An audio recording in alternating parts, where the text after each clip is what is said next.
podcast where people reach their goals and develop confidence one mind shift habit at a time. Let's join our host, Certified Coach Christina.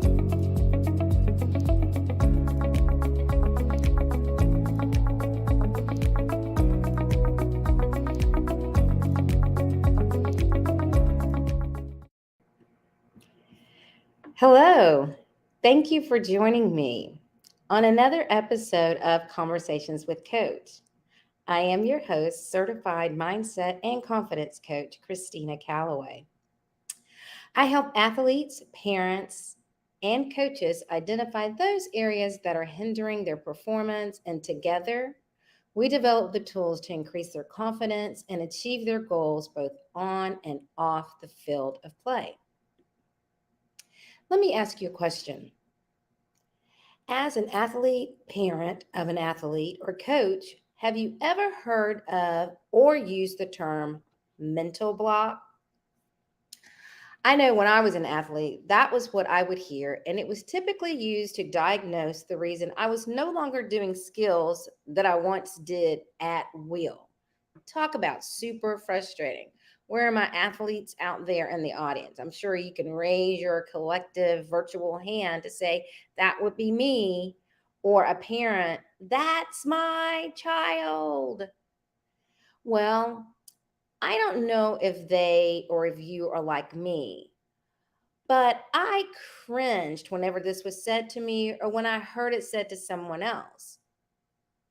Somehow, even in my young age, I knew this wasn't right. I knew that my brain wasn't experiencing some sort of physical event that would seem to fit the term mental block. Didn't know what, but I was like, I don't know if that fits me. Well, it did take me several years into my gymnastics coaching to learn I was right. Now that I am a certified mindset and confidence coach, I have been able to learn the correct term to use when describing such an event. It's actually called performance anxiety. Yep. And it happens to people more often than we even realize. What do Hugh Grant, Gandhi, and Thomas Jefferson have in common? Yeah, you're right. They're famous, very famous in their own right. But beyond their fame, they also shared performance anxiety. Hugh Grant has announced several times that he is retiring from acting because of the panic attacks he experiences when the cameras start rolling. I know, that is pretty intense. According to a 2014 article that I recently read, it was written in the Atlantics, and it talked about the article was written in um, in a medium called the Atlantic. And performance anxiety is among the most widespread phobias. By some counts, it afflicts up to 20% of Americans, and a great majority of these individuals perform for a living. Can you even imagine that? Can you even imagine this is your gift, you are using these gifts, these talents to perform, and then all of a sudden, here comes that old performance anxiety. Performance anxiety can display itself in many forms of not being able to speak. The individual saying they have blurry vision. They even might shake or tremble. They might sweat. Some may even feel like they're going to faint. So I hear you out there asking, what is the difference? What is the difference between a performance block, a mental block, and performance anxiety, and how do we overcome these? I know I'm going to give you a chance now that I've given you kind of a quick overview of what this episode is going to be about. I'm going to give you the opportunity to even share this right now with some of your friends, some of your athletes, some of your teammates, parents, some of your gym friends or sports parents, you might want to go ahead and share, because on this episode of Conversations with a Coach, I will be sharing with you more information into mental blocks versus performance anxiety, and then digging a little bit deeper into the performance anxiety. So go ahead and hit the share button. If you're watching this on record, on the rebroadcast, on the recorded rebroadcast of this, make sure that you share it with individuals that you know could definitely benefit from listening to this conversation. Now, typically, I have a guest on with me, and I know you're probably waiting to hear me say, well, let me give you some information about today's guest. Well, I am today's guest. Yes, it is me. From time to time, I will just come on alone. And I felt like this topic was so important. I don't know if I'm hearing more about it just because I'm in that performance and mindset coach. I'm not really sure what it is, but what I am so very happy about is the fact that it is being talked about, it is being properly labeled, and more people and athletes are being able to overcome it. So let's go ahead and dive right into it. Mental blocks versus performance anxiety. What is the difference? Is there a difference? Well, let me tell you about some more research that I recently came upon. According to a recent article written by an individual by the name of Lane Lee, who's also a performance coach, a mental block by definition is an inability to recall a mental action, process, memory, or source of information. There are a couple of examples that I want to give to you. One is called tip of the tongue syndrome. And I just had that a little bit ago where I was trying to talk about the publication and the word publication just would not come. It was right there on the tip of my tongue and it just wouldn't come. And then there's another one referred to as threshold syndrome, but also known as the doorway effect. A mental block cannot keep you from performing a physical action. That right there in and of itself helped me to realize what I was going through as an athlete was being mislabeled. It was called a mental block, but it wasn't. A mental block cannot keep us from performing a physical action. The correct terminology for it is performance anxiety. Performance anxiety comes from unfamiliarity, a lack of confidence, an unwillingness to change one's pattern of behavior or learn new skills, and an aversion to accepting the discomfort of trying something new. Also known as an aversion for getting comfortable with discomfort. We've all heard that before, right? It can also come from a lack of consistent practice and performance, a failure to adopt a well-rounded training regimen, or just not taking the time to understand our fears as completely as possible. I know for me, whenever I would go through the performance anxiety, it was because I just did not want to take the time away to get a better understanding. And the other thing was mine was being mislabeled. I was being told that there was something going wrong with my brain. Practice, which you might find this next fact to be a little bit surprising, but for others, maybe not. You know, we've all heard the term, and I know that I've used it in with my gymnasts, that gymnastics is 10% physical and 90% mental. Well, it turns out that I wasn't too far off. Practice only accounts for 18% of success in sports. And an athlete needs to be well-rounded physically, mentally, that's psychologically. So when I say physically well-rounded, I'm talking about their health, mentally, psychological. Their environmental and cultural factors also need to be factored into this. That comes up to their understanding, their environmental and cultural factors. That comes down to education understanding. There also needs to be a fluidity in their methodology, them being able to be adaptable, and consistency in executing technique. Now, I will tell you that as a gymnastics coach, technique is really important to me. Like, I will hone it and hone it and hone it.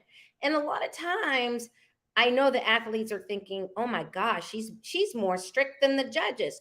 Part of that is for performance in terms of how the judges are going to be scoring, but the other part is whenever learning a skill and you learn it with the correct technique in the beginning, it decreases your anxiety, it decreases your fear, because you are very much have very good body awareness. In order to have consistency in executing technique, I don't care whether it's performing in gymnastics, whether you are a football player, whether you're a basketball player, it matters not the sport. There has to be consistency in execution, and that includes the technique. Now, here's something that you might find odd. The more performance anxieties are mislabeled as mental blocks, the more the athlete or the individual will continue to be plagued by their own lack of understanding. In other words, by reminding or telling the individual that, hey, you're just having a mental block right now, that's not helpful. That's not going to help them spin out of it. So now that we know that there is a definite difference between mental blocks and performance anxiety, let's talk about some different types of performance anxiety, because I've only been talking about one in particular because that's usually the clientele that I get. But I want to make sure that you all are very much aware of the fact that there are multiple types of performance anxiety. And I'm just going to name about 4 of them. So there's stage fright. And of course, we've talked about athletic performance anxiety. There is test taking anxiety. I have that one. And don't you dare put a timer on test taking time. Woo, child. It just does something to my brain. And I get the whole sweats, I get the shaking, I get the negative talk going in. You're not going to answer these right before the time. It's just, I go crazy with it. And then there's one for interview anxiety. Now, if any of you out there recently have been going on for an interview and you're like thinking, whoa, why am I so nervous about this? It is true. That is part of a type of performance anxiety. Now, again, I just named a few. But for the sake of this conversation, I want to focus on athletic performance anxiety. Athletic performance anxiety is a fear or a worry related to athletic training or competition. I see you parents out there in the audience. You're like, that's right. This is what this is. I'm so happy to learn there is a name for this. So this type of performance has an additional concern even beyond the anxiety symptoms. So athletic performance anxiety can increase the risk of injury among athletes. It's true. Just think about it. The athlete is so much focused on the anxiety of not being able to do the skill that they are not focused on how to do the skill, right? And sports performance anxiety is also called competitive anxiety. It's incredibly common. According to a 2019 review, the estimates suggest anywhere from 30 to 60% of athletes experience it. That is a huge number.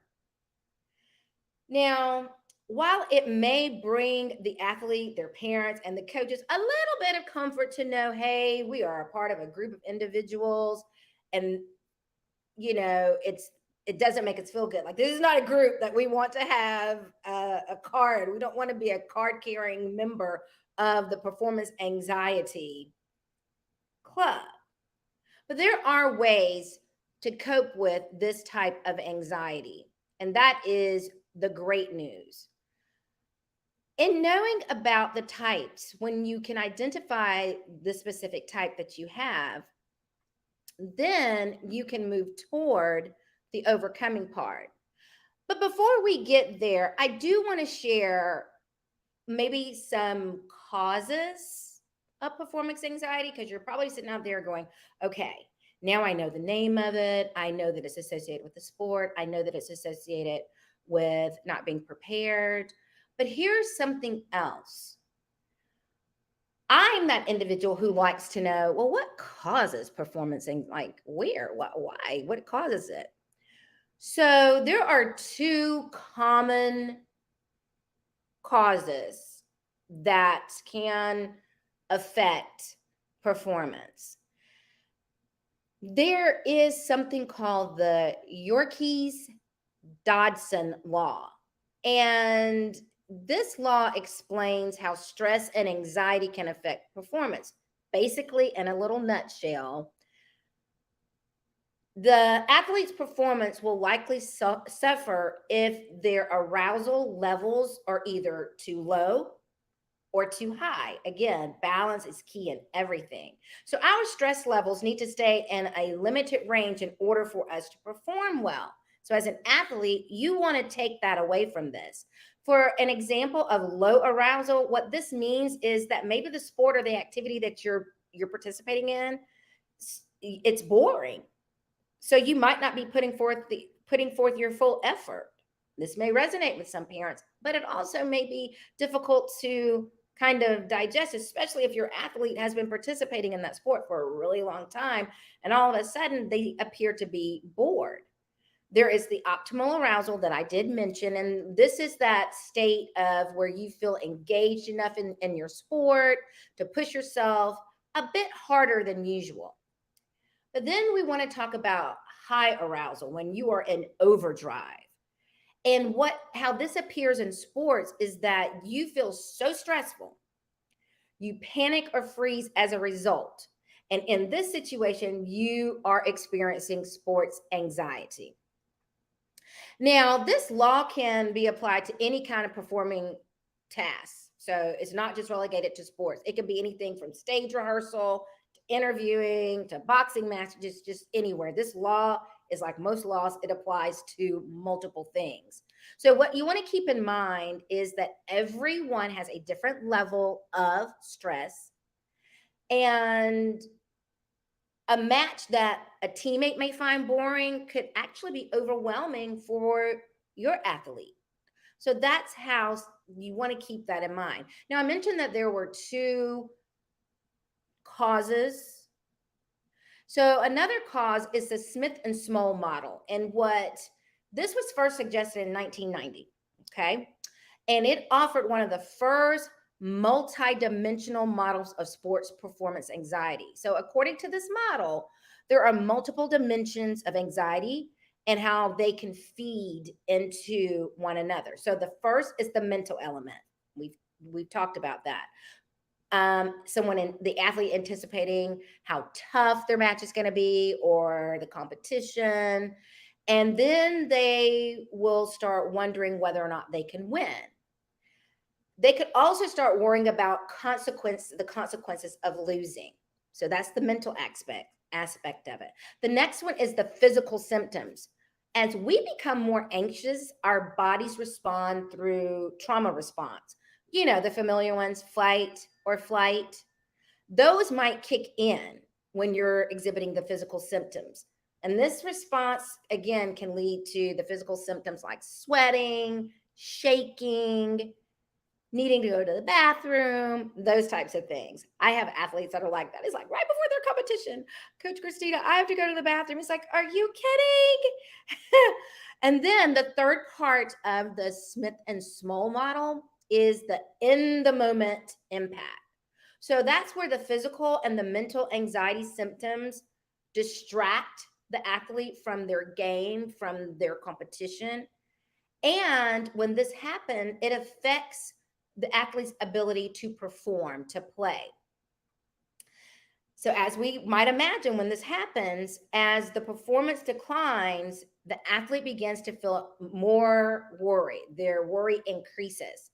Their anxiety about losing becomes more of their self fulfilling prophecy. Like, see, I knew that this was going to happen. And you might be asking, are there certain people more likely to experience this type or to experience sport anxiety than others? Here's something that you might be surprised to hear. The with sports anxiety and how it affects some people more than others, there you may have a higher chance of experiencing this type of anxiety if you are already living with an anxiety disorder. For example, um, there might be some other type of phobia that you might also have that's not sports related. So you might be a little bit more, or the person is going to be a little bit more prone to experiencing other types of anxiety. But here are some potential risk factors that are included. Being an athlete. If doing well in sports makes up a big part of your identity, then suffering a loss could be a large blow to that individual's self esteem. I mean, let's think about it. The outcome of a game can matter more to that individual than someone who's just playing for fun, right? Age is another potential risk factor. In 2018, there was a review that found adolescent competitors are more likely to have sports anxiety than adults. And they also tend to experience physical symptoms more often. Breaking that down even a little bit more, female adolescents who participate in sports are even more likely to experience this. And you might be saying, well, Christina, why is that? Why are those individuals more at risk? And what it is if you have a teenage daughter right now that's going through, there is just so much going through, so many changes are going on with them, that this is just like putting one more straw on the proverbial camel's back for them. Okay. Another risk factor is experience. Someone attending their first competition may have a higher chance of experiencing sports anxiety than maybe someone who's more seasoned in competing. Okay. Also, the level of the competition really doesn't seem to play a part in it. Like, there is no difference. There's no, whether it's on a local game, or if it's a non pre-championship type of qualifier, whether in gymnastics, whether it's an invitational meet versus a state competition versus a regional or Eastern, any of those, they don't seem to play that much. Whether a person is on a junior varsity team as opposed to a college player, like, there is no discrimination between any of that. So it really just has to do with it being, whether it's their first time or if they have more experience as a competitor. And then another risk factor is gender. So there was another 2019 review, again, that found that girls tend to report more sports anxiety more frequently. And surprisingly enough, the study didn't, those who were doing the studies, the experts, couldn't really understand why that girls were reporting it. And what I just shared with you before, them experiencing so much going on physiologically during that time might be a reason. Girls also have a higher risk of anxiety in general, just not even sports related. And they also, the report could be that they're reporting it because there's less stigma around females reporting having, and expressing their emotions than there are for males. I am so happy to say that I see that turning, and that is really good. That is something that we definitely want to take. Um, we definitely don't want to have our boys and our male athletes experiencing these things and not creating a safe space where they can come and talk about it. So here are a few others that could potentially increase the risk for someone to have performance anxiety. I mentioned an important game, like regional, state, that creates a lot of pressure. Social expectations. So when a whole arena comes to watch the play, it's easy to feel like a single game will make or break the athlete's reputation. And this especially comes true in communities that consider sports a big deal. And so everybody's area is going to be different. You know the area in which you live in. Here's another one: helicopter parents. In child sports, parents contribute to plenty of anxiety. Sorry, parents, this is a hard one for you, but it will help. And as an athlete, it can feel mortifying for them to witness their parents screaming at an official, becoming upset with the coach, or anything like that. So just know that you're being watched by your children. But even if you behave well, if you're like, oh, that's not me, Coach Christina, I don't do any of that. But even if you're behaving well, you may worry about them criticizing, or the athlete might be worried about them being criticized for their performance in private. So I wrote an article a while back called The Car Ride Home, and the conversation that takes place between the parent and the athlete, either after a practice or after a performance. Past failures always also put others at risk. If you've messed up in the past, those mistakes are probably kind of like circling around your head, or definitely circling inside of the mind of the athlete. And it might put the athlete in a position where they feel like they've got to, quote, redeem themselves with a better performance the next time around.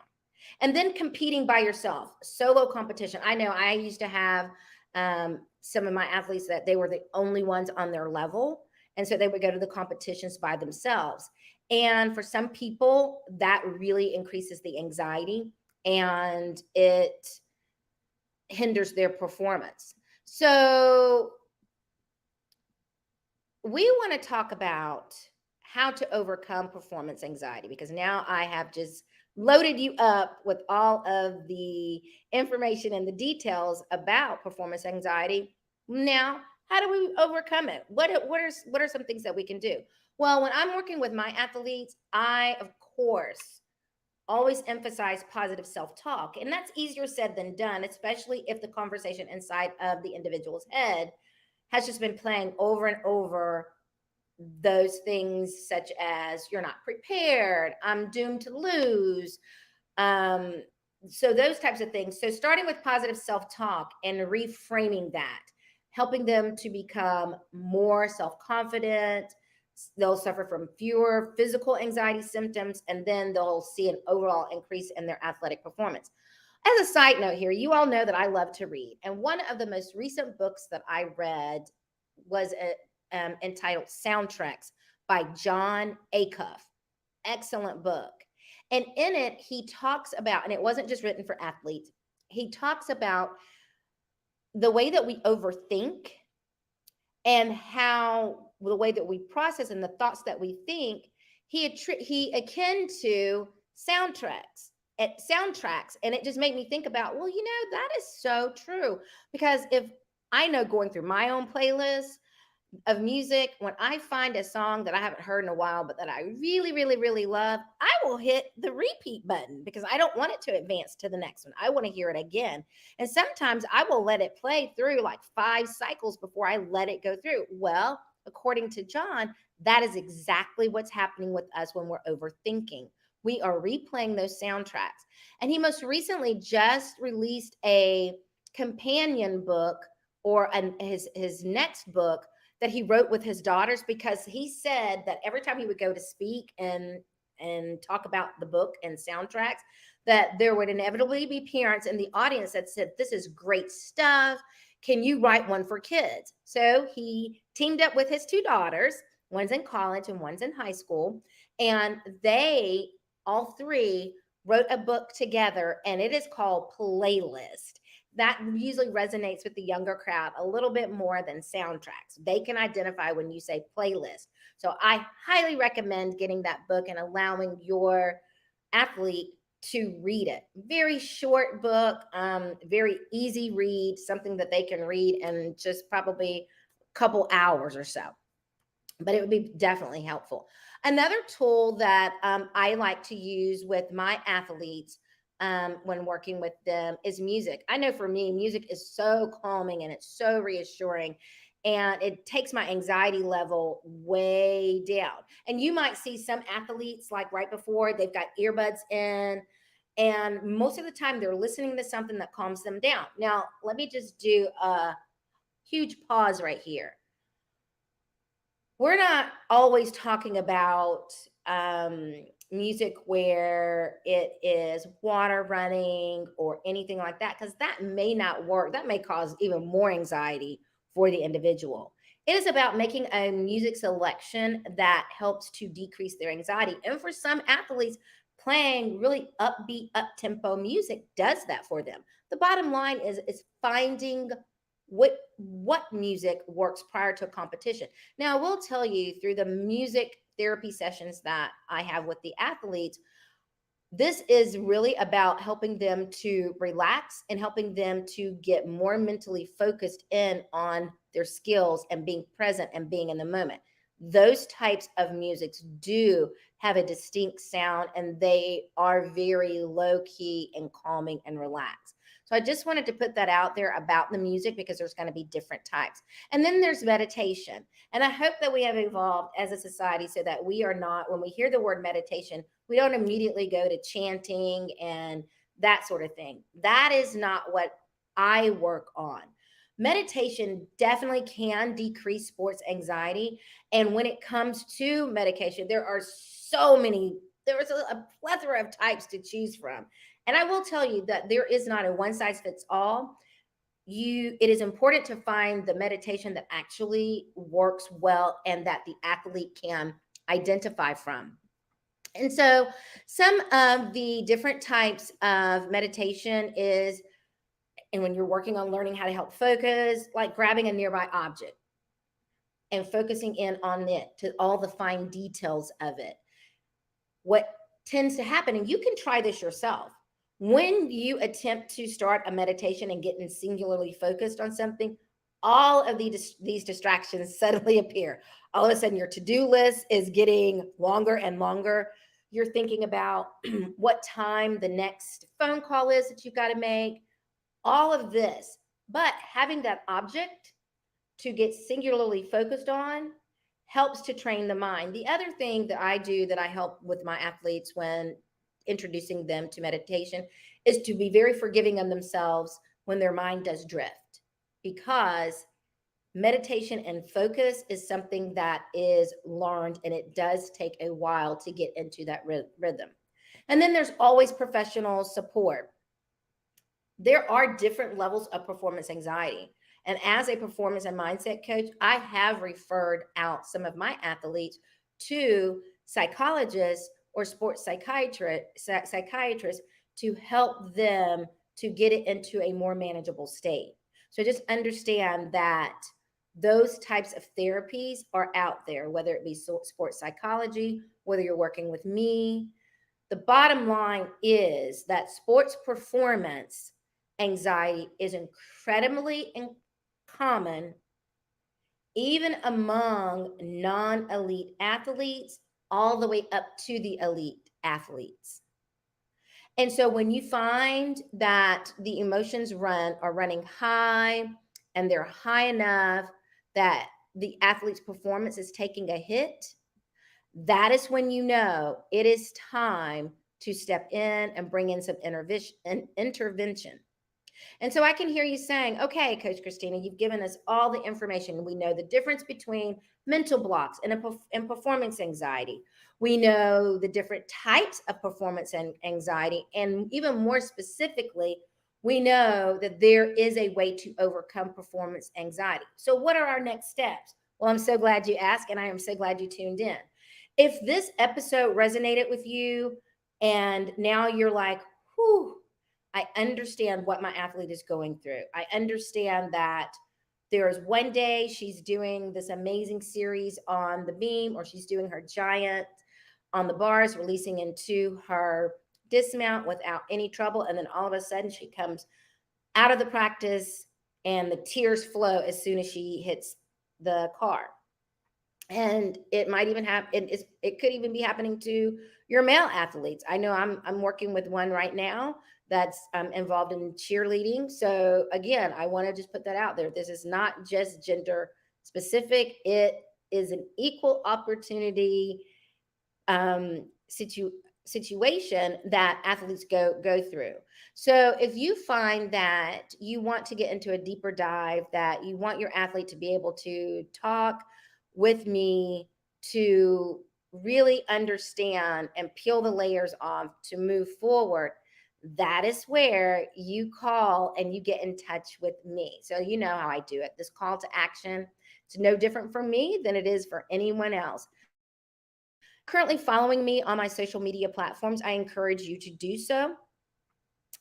You can find me, I made it really easy for you. You can find me on Instagram, Facebook, YouTube, LinkedIn at Christina Mindset Coach. And for that clarity call that I was talking about, that free 15 minutes just to really give me the specifics about your athlete, this is where you'll go. You'll go on my website and you'll select the button that says schedule a call. And I will be responding to you, and I am looking forward to partnering with you. And I appreciate you so much for joining me like you always do. So I'm not going to be exempt from the final thoughts, just like my other guests aren't exempt. The final thoughts that I want to leave with you this evening is there is a legitimate name for your athlete having the anxiety, and it is not mental blocks. It is performance anxiety, and it is so important. I want you to agree to partner with me to change the language. Because as I shared with you previously, reminding or telling the athlete that they have a mental block, which is very negative and it doesn't match what it is, that is instilling that mindset in them that they are broken and that there's a possibility that they can't be fixed. And that is not the case. There is help for performance anxiety, and I am here to help you. And I want to thank you again for joining me on this episode of Conversations with Coach. And I look forward to seeing you the next time, same place, same time. Until then, make it a great one. And just remember, your life is only as good as your mindset.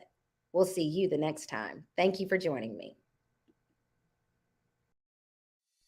Thank you for tuning in to Conversations with Coach. Please be sure to follow Coach Christina on all of her social media platforms.